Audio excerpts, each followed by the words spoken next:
Number 1 news channel news 18 India. मैं हूं आपके साथ शालिनी कपूर तिवारी। सिर्फ स्टूडियो से खबरें आप तक हम नहीं पहुंचाते हैं, हम ग्राउंड पर मौजूद रहते हैं और वहां से हर तस्वीर आप तक पहुंचाते हैं। और यही वजह है कि आपका प्यार, आपका विश्वास लगातार न्यूज 18 इंडिया के साथ है और आगे भी ऐसे ही सच्ची और ग्राउंड रिपोर्ट आप तक लगातार हम पहुंचाते रहेंगे और आपके भरोसे को आगे भी यूं ही जीतते रहेंगे। मैं शालिनी इस वक्त शाहीन बाग में मौजूद हूँ, वो शाहीन बाग जिसे सीए एनआरसी के वक्त में आपने देखा था, बड़ा आंदोलन यहाँ पर हुआ था, चर्चाओं में शाहीन बाग उस वक्त भी था। बुलडोजर कार्रवाई यही शाहीन बाग में हुई थी, बैरंग लॉन्च करके यहाँ से बुलडोजर चला था, वो तस्वीर भी आपको हमने दिखाई थी। लेकिन आज शाहीन बाग एक बार फिर से चर्चा में, क्योंकि पीएफआई का अध्यक्ष परवेज, उसे आज गिरफ्तार करके एनआईए की टीम लेकर के गई। और न सिर्फ परवेज, न सिर्फ शाहीन बाग, न सिर्फ दिल्ली, बल्कि पूरे देश में अलग अलग जगहों के ऊपर पीएफआई के ऊपर एनआईए और ईडी की कार्रवाई अभी भी जारी। और इसी बीच जो बड़ी खबर मिल रही है वो आपको बता दें, इस पूरे मामले के ऊपर अमित शाह उच्च स्तरीय बैठक कर रहे हैं। ये बड़ी खबर, देश के गृह मंत्री इस पूरे मामले पर नजर अपनी बना करके रखे हुए हैं और अमित शाह इस वक्त उच्च स्तरीय बैठक करें। इस बैठक में उनके साथ एनएसए अजीत डोवाल मौजूद है, डीजी एनआईए मौजूद है, इसके अलावा गृह सचिव समेत तमाम बड़े अधिकारी इस बैठक में शामिल हैं। क्या अपडेट है वो अमित शाह तक पहुंचाया जा रहा है, आगे की कार्रवाई किस ढंग से चलने वाली है और किस तरह से अभी आज जो कार्रवाई हुई है वो आगे बढ़ रही है, ये हर अपडेट गृह मंत्री अमित शाह खुद ले रहे हैं, तमाम जो बड़े अधिकारी हैं वो इसमें शामिल है।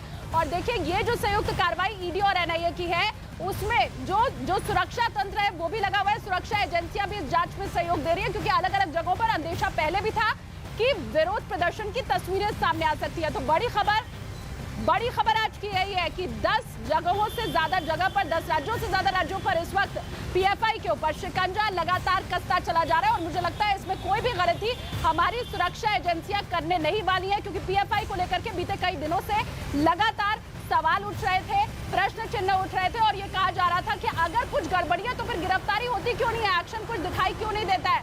अब आज एक्शन का दिन है। 4 सहयोगी मेरे साथ इस वक्त मौजूद है। जैसा पहले भी मैंने आपको बताया, हम स्टूडियो से खबरें आप तक नहीं पहुंचाते हैं, ग्राउंड पर मौजूद रहते हैं और वहां की तस्वीरें पहुंचाते हैं। 3 सहयोगी पहले भी थे मेरे साथ, अमित सिंह, अमित पांडे और भवानी सिंह, जो कि जयपुर से भवानी मेरे साथ थे। अब मेरे साथ जावेद मंसूरी, यही दिल्ली ओखला से जुड़ चुके हैं। जावेद, सबसे पहले मैं आपके पास आऊंगी, क्योंकि मैं शाहीन बाग नहीं, जहां मैं इस वक्त मौजूद हूं, सिर्फ यहां से परवेज की गिरफ्तारी नहीं हुई है, ओखला में भी आज छापेमारी हुई है। आपके पास अपडेट क्या है? देखिए, हमारी मौजूदगी ओखला के अबुल फजल इंक्लेव में है। परवेज, जिसको गिरफ्तार किया गया है, उसके घर पर, और मैं आपको बताऊं कि यहीं पर ही ईडी और पैरामिलिट्री की टीम यहां पर मौजूद थी। करीब 3 साढ़े 3 बजे वो टीम यहां पर पहुंची और एक बड़ी रेड को अंजाम दिया। मैं आपको दिखाऊं, परवेज का घर यही है, यहीं से परवेज को गिरफ्तार किया गया। आपको बता दें कि परवेज के परिवार से भी बात करने की कोशिश हुई है, लेकिन परिवार बात फिलहाल नहीं कर रहा है। लेकिन ये वो इलाका है, जो जानकारी आस पड़ोस से मिल रही है वो ये कि 200 के करीब जवान यहाँ मौजूद थे पैरामिलिट्री के, जब यहाँ पर रेड हो रही थी। आपको बताएं कि 3 साढ़े 3 बजे यहाँ पर ईडी की टीम पहुंचती है। हालांकि ऑपरेशन एनआईए और ईडी का है, लेकिन ईडी की टीम यहाँ पर पहुंची थी और अंदर 8 से 10 जो अधिकारी थे वो ईडी के थे और सुबह 8 बजे तक वो टीम यहाँ पर मौजूद रही है। कई चीज़ें जब्त की हैं और उसके बाद अब फिलहाल परवेज ईडी के दफ्तर में है और यहाँ पर जो पड़ोसी हैं उनसे भी बात करने की कोशिश करते हैं। आप रहते हैं क्या यहाँ पर? आप जानते हैं, आप बताएंगे कुछ? देखिए, कोई बात नहीं कर रहा है फिलहाल यहाँ पर, लेकिन यहीं से ही परवेज की गिरफ्तारी हुई है। देखिए, जिस तरह से पूरे देश में एनआईए और उसके ठिकानों पर छापेमारी हो रही है, एनआईए ने ये आरोप लगाया पीएफआई पर कि फंडिंग का आरोप है और परवेज पर भी फंडिंग का आरोप है। दिल्ली से परवेज की गिरफ्तारी हुई है, जो कि पीएफआई का यहाँ पर अध्यक्ष था। और यही बात मैं बार बार कह रही हूँ कि आज ये जितनी गिरफ्तारी आप सुन रहे हैं, 100 से ज्यादा लोगों की गिरफ्तारी हुई है, उनमें ज्यादातर जो बड़े लेवल के लोग थे पीएफआई के, जो अधिकारी लेवल के लोग थे, जो स्टेट अध्यक्ष थे, ज्यादातर उनकी गिरफ्तारी हुई है। भवानी, आपके पास मैं फिलहाल आ रही हूँ, जयपुर की क्या तस्वीर है? और ये जो खबर सामने आ रही है, ये जो 100 लोग हैं जिनसे पूछताछ चल रही है, जिनकी गिरफ्तारी हुई है, ये छोटे मोटे लेवल के लोग नहीं है, कर्मचारी लेवल के लोग नहीं है। जयपुर में जिनकी गिरफ्तारी हुई है, उसे लेकर अपडेट आपके पास भवानी? देखिए, इस वक्त देश न्यूज़ 18 इंडिया देख रहा है। न्यूज़ 18 इंडिया पर सबसे पहले हम तस्वीरें दिखा रहे हैं। जयपुर से आप तस्वीरें देखिए कि देश भर की तस्वीरें दिखा रहे हैं कि पीएफआई पे जो कार्रवाई चल रही है, जयपुर में विरोध प्रदर्शन चल रहा है। ये जो सामने आपको प्रदर्शन आप नज़र आ रहे हैं कि पीएफआई के लोग झंडे बैनर लिए हुए प्रदर्शन कर रहे हैं, लेकिन सामने आप पुलिस ने दीवार बना दी है यहाँ पर आगे नहीं बढ़ने दिया जा रहा। इस गली से आगे ये जयपुर का एमडी रोड है जहां पर ये प्रोटेस्ट कर रहे हैं, रोड पे आने की कोशिश कर रहे हैं, लेकिन पुलिस ने रोक दिया। तो रस्साकसी तकरीबन पिछले 15 मिनट से जारी है। पुलिस और पीएफआई के कार्यकर्ताओं के बीच में प्रदर्शन को यहीं पर रोक दिया गया। अब सवाल सबसे बड़ा ये है कि जो ये प्रदर्शन है क्यों है, नाराजगी किस बात को लेकर है। जो पीएफआई के राजस्थान के प्रदेश अध्यक्ष है आसिफ, जिनको केरल के मल्लपुरम से गिरफ्तार किया गया, और इसके अलावा जो 3 जगह पर राजस्थान के अंदर रेड किए एनआईए ने, वहाँ पर एक जगह वही है जहाँ पर प्रदर्शन हो रहा है, सामने पीएफआई का दफ्तर है, जहाँ पर सुबह 3:30 बजे एनआईए की टीम पहुंची और 9 बजे निकली थी। उससे अंदाज़ा लगा सकते हैं कि कितनी बड़ी छानबीन थी। काफ़ी दस्तावेज बरामद किए, ऑफिस बिहेवियर से पूछताछ की। इसके अलावा इसी के साथ में कोटा के अंदर सांगोद में रेड की, जहां आसिफ का घर है, वहाँ रेड की गई। एक एसडीपीआई के सचिव है, उनको 12 से गिरफ्तार किया गया। राजस्थान से 2 गिरफ्तारी हुई है। एसडीपीआई पॉलिटिकल विंग है पीएफआई की, इसलिए वो भी काफ़ी मायने रखता है। और ये जो 100 गिरफ्तारी है, ये बहुत बड़ी गिरफ्तारी है। तमाम गिरफ्तारियां जो हुई है भवानी, ये छोटे मोटे इनपुट के ऊपर नहीं हुई है। आपको बिहार का मामला वो याद होगा जब ये कहा जा रहा था कि वहां पर पीएफआई का मामला है। 2047 तक भारत को इस्लामिक राष्ट्र बनाने की बात की जा रही थी। कई जगहों पर पीएफआई के लिए कहा गया कि लोगों को ट्रेनिंग दी जा रही है, ताइक्वांडो के नाम पर लोगों को अब लड़ाके बनाया जा रहा है, तैयारी की जा रही है कि किस तरह से देश विरोधी गतिविधि में वो शामिल हो पाए। तो ये स्पष्ट तौर पर हम कह सकते हैं कि अब जबकि इतनी बड़ी छापेमारी पीएफआई के ऊपर दिखाई दी है, तो ये हवाई इनपुट के आधार पर नहीं किया गया। पूरी पुख्ता बंदोबस्त के साथ, पूरी तैयारी के साथ छापेमारी की गई है। अच्छा, जयपुर की तस्वीर आपने देख ली, इसके अलावा दिल्ली के जसोला की तस्वीर आपको मेरे सहयोगी जावेद ने दिखाई। लखनऊ का भी मैं रुख कर लेती हूँ। लखनऊ में क्या तस्वीर है वो आपको अमित बताएंगे। अमित सिंह लखनऊ से मेरे साथ। अमित, लखनऊ की तस्वीर। देखिए शालिनी, अब तक कुल 8 लोगों को गिरफ्तार किया गया है। उत्तर प्रदेश के अलग अलग इलाकों से 8 लोगों को गिरफ्तार किया गया। लखनऊ से 2 गिरफ्तारियां हुई है। एक गिरफ्तारियां इंदिरा नगर से हुई है, और ये वसीम नाम के शख्स का घर है जो कि टेलर के तौर पर काम करता था। और इसे तड़के यहाँ पर सुबह 3:30 बजे के आसपास एनआईए की टीम पैरामिलिट्री फोर्सेस के साथ यहाँ पर 2.5 घंटे तक यहाँ पर थी, और बाकायदे घर में सर्च ऑपरेशन चलाया जाता है। उसके बाद यहाँ से वसीम उर्फ बबलू को हिरासत में लेकर जाती है, और जो हिरासत गिरफ्तारी में तब्दील हो चुकी है। कुल 8 की गिरफ्तारी हुई है पूरे उत्तर प्रदेश से। बहराइच से गिरफ्तारी हुई है, बस्ती से गिरफ्तारी हुई है, लखनऊ से गिरफ्तारी हुई है। वह पश्चिमी उत्तर प्रदेश में लगातार रेड चल रहे थे। तो पीएफआई के खिलाफ जिस तरीके से हमने बीते दिनों देखा था, एसटीएफ ने अपना जाँच शुरू किया था। आज जो कार्रवाई की गई है एनआईए की तरफ से, तो यूपी एटीएस लगातार असिस्ट कर रहा है एनआईए को। और ये तस्वीर देखिए, ये वसीम की तस्वीर के घर की तस्वीरें हैं, और संदिग्ध था। जाहिर तौर पर रेड करने से पहले इसके बारे में पूरी इन्वेस्टिगेशन की गई होगी एनआईए की तरफ से। जब संदिग्ध निकला, उसके बाद यहाँ पर जब पुख्ता सबूत एनआईए के पास पहुंचे होंगे, उसके बाद ही यहाँ पर रेड की गई, और रेड करने के बाद वसीम को हिरासत में लिया गया है। उसके बाद लखनऊ के लवकुश नगर से भी एक शख्स को गिरफ्तार किया गया है। कुल 8 गिरफ्तारियां हुई है उत्तर प्रदेश से। जी, पूरी छानबीन के बाद ही ये कार्रवाई आज की जा रही है। दिल्ली में अमित शाह की बैठक भी चल रही है, उसे लेकर भी आगे अपडेट देती हूँ आपको। लेकिन बड़ी खबर जो मिल रही है वो दर्शक एक बार फिर से जान ले।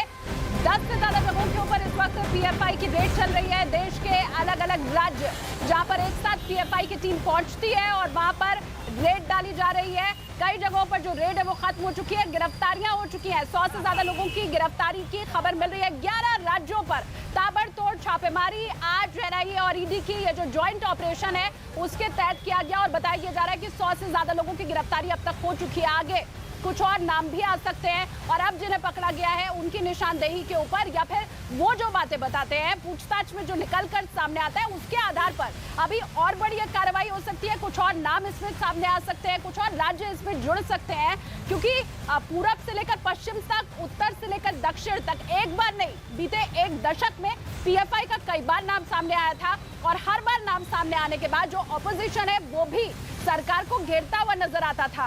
तो अभी सरकार की तरफ से, केंद्रीय जांच एजेंसियों की तरफ से, किसी की भी तरफ से कोई भी कोताही या कोई भी जो चूक है वो बर्दाश्त नहीं होगी। और इसीलिए ये जो पुख्ता तैयारी के साथ इतनी जगहों पर एक साथ आप रेड देख रहे हैं, वो तस्वीर आज सुबह तड़के से ही दिखाई देना शुरू हो गई। ये बड़ी खबर शाहीन बाग में इस वक्त मैं मौजूद हूँ। शाहीन बाग में मैं मौजूद हूँ, और यहाँ से परवेज की गिरफ्तारी आज सुबह की गई है।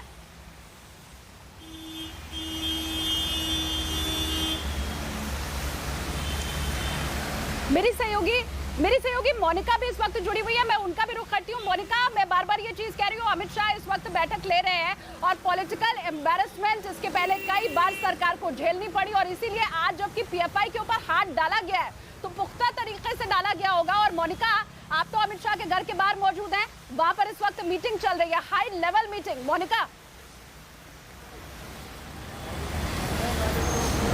बिल्कुल शालिनी, इस वक्त मेरे ठीक पीछे आप देख पा रहे हैं, मैं अमित शाह के रेजिडेंट के ठीक सामने खड़ी हूँ और जिस तरीके से पीएफआई पर आज ताबड़तोड़ एक्शन किया गया है एनआईए और ईडी की तरफ से, उसके बाद अमित शाह एक हाई लेवल मीटिंग कर रहे हैं। तमाम जो अधिकारी हैं, ईडी, एनआईए, गृह सचिव, डीजी इस मीटिंग में मौजूद है और आज की जो ताबड़तोड़ एक्शन यानी कमर तोड़ एक्शन जो एनआईए और ईडी की तरफ से लिया गया है उसको लेकर क्या कुछ साक्ष्य जुटाए गए हैं, क्या क्या सबूत है और किस तरीके से संयोजित तरीके से इस पूरे एक्शन को अंजाम दिया गया है उसको लेकर एक हाई लेवल मीटिंग फिलहाल अंदर हो रही है। तमाम जानकारी साझा की जा रही है। गृह मंत्री अमित शाह को एक पूरी डिटेल रिपोर्ट दी जा रही है कि किस तरीके से ये एक्शन लिया गया है, क्योंकि देखिए 11 से ज़्यादा राज्य है जहां पर ताबड़तोड़ एक्शन लिया गया है, 100 से ज़्यादा लोगों की गिरफ्तारी हुई है। अपने आप में अब तक का ये सबसे बड़ा ऑपरेशन है। देखिए 2 तरीके से यहाँ पर जो है इस पूरे एक्शन को अंजाम दिया गया है। ईडी, क्योंकि टेरर फंडिंग का आरोप लगातार पीएफआई पर लग रहा था, ईडी इस बात की जांच कर रही थी कि पैसे कहां से आ रहे थे, और एनआईए यानी कि किस तरीके से पीएफआई काम करता था उसको लेकर भी लगातार सवाल खड़े हो रहे थे। और यही वजह है कि आज ये ताबड़तोड़ एक्शन मिडनाइट ऑपरेशन भी इसे कहा जा सकता है, क्योंकि रात के 1 बजे से ये ऑपरेशन शुरू हुआ था और सुबह 7 बजे ये ऑपरेशन खत्म हुआ है। और देखिए 100 से ज्यादा गिरफ्तारियां अपने आप में कई सवाल खड़े कर रही हैं और यही वजह है कि अमित शाह खुद निगरानी रख रहे हैं और तमाम जो अधिकारी हैं, एनआईए, ईडी, गृह सचिव, डीजी लेवल के जितने भी बड़े अधिकारी हैं, किस तरीके से संयोजित तरीके से किसी को भनक तक नहीं लगी इस ऑपरेशन को अंजाम दिया गया। और अब जो है एक पूरी डिटेल रिपोर्ट बिल्कुल, और एक साथ अलग अलग जगहों पर छापा मारा गया और बार बार इस ओर मैं इशारा कर रही हूँ कि आज पीएफआई के जितने लोगों की गिरफ्तारी हुई है उनमें सभी जो बड़े लेवल के लोग हैं, जो संगठन लेवल के लोग हैं, जो अध्यक्ष लेवल के लोग हैं, उनकी गिरफ्तारी की गई है। तो इस लिहाज से पीएफआई को एक बहुत बड़ा झटका लगा है। मैं भवानी का एक बार फिर से रुख करती हूँ जो कि जयपुर में इस वक्त मौजूद है। भवानी, जयपुर से अभी क्या इनपुट मिल रहा है, क्योंकि ये मुझे लग रहा है पीएफआई के ऊपर अगर शिकंजा कसा है भवानी तो ये छोटे लेवल की कार्रवाई होगी। मैं बार बार दर्शकों को ये बता रही हूँ कि पीएफआई बैंड संगठन नहीं है और आरोप यही बार बार लगाया जाता था कि इसे प्रतिबंधित किया जा क्यों नहीं रहा है। अब आज की कार्रवाई और उसके बाद क्या कोई और बड़ा एक्शन दिखाई देगा भवानी? देखिए, पहले तो आप इस कार्रवाई को समझिए कि ये कार्रवाई न तो छोटी है न कोई छोटे एक्शन के लिए कार्रवाई हुई गई है।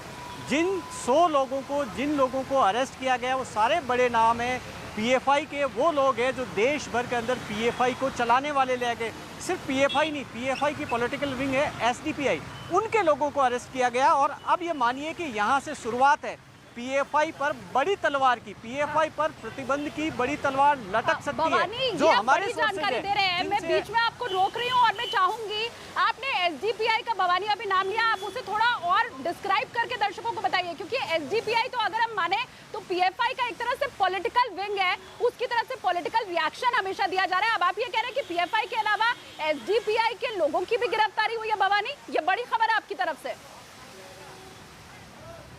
देखिए, बिल्कुल हुई है। राजस्थान के अंदर एसडीपीआई के सचिव है सादिक, उनको 12 से गिरफ्तार किया गया है और एसडीपीआई और पीएफआई के खिलाफ ये जॉइंट एक्शन है। और एसडीपीआई के खिलाफ कार्रवाई क्यों है उसको समझना होगा, क्योंकि राजस्थान के अंदर आप अगर पर्टिकुलर राजस्थान की बात करें तो राजस्थान में पिछले 2 साल के अंदर कई सारी ऐसी घटनाएं हुई जिसमें ये आरोप लगा था। भीलवाड़ा के अंदर एसडीपीआई के खिलाफ एक कार्रवाई हुई थी। कई जगह पर ये आरोप लगा था कि न सिर्फ पॉलिटिकल फंडिंग का जो प्रोटेस्ट हो रहे थे अलग अलग इलाकों के अंदर, उस प्रोटेस्ट में पीएफआई एसडीपीआई का सहारा ले रही थी। एसडीपीआई पॉलिटिकल विंग है, तो इसीलिए जो इस वक्त जो देश भर में कार्रवाई चल रही है उसमें एनआईए, पीएफआई और एसडीपीआई को जॉइंट रूप से, क्योंकि पॉलिटिकल विंग का पीएफआई फायदा उठाने की कोशिश कर रहा था जिससे उस पर सीधे आरोप नहीं लगे। इसीलिए जो केरल से लेकर ये बहुत बड़ी जानकारी आपकी तरफ से है भवानी, ये बहुत बड़ी जानकारी है। पीएफआई नहीं, एसडीपीआई जिसे आप पीएफआई का पॉलिटिकल विंग कह सकते हैं, जो राजनीति के क्षेत्र में और राजनीतिक बयानों के लिए जाना जाता है, उसके लोगों को भी गिरफ्तार किया गया है।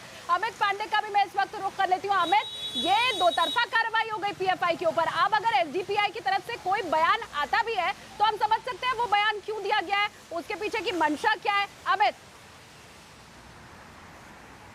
देखिए, जिन संगठनों की बात हमारे सहयोगी भवानी कर रहे थे, एक संगठन नहीं है पीएफआई का, ऐसे 12 संगठन है, और जिसमें से वकीलों का संगठन है, युवाओं का संगठन है, छात्रों का संगठन है। देश के अलग अलग हिस्सों में ये संगठन कार्य कर रहे हैं और इन तक अपनी बातें पहुंचाई जाती है और बाकायदा चार्ज एक अदालती दस्तावेज में इसका जिक्र किया है जांच एजेंसियों ने कि ये 12 संगठन पीएफआई संचालित करता है, जिसके जरिए ये सारी गतिविधियों को अपना प्रचारित करता है, देश भर में यह हिंसा का माहौल पैदा करना चाहता है। तो बहुत अहम ये कार्रवाई है और अभी सिर्फ ताज़ा खबर ये है कि 114 लोगों की गिरफ्तारी की तादाद हो गई है। पहले 100 की बात आई थी, फिर 106 हुए, अब 114 लोगों की गिरफ्तारी की बात हुई है और आने वाले दिनों में शाम तक इस बात की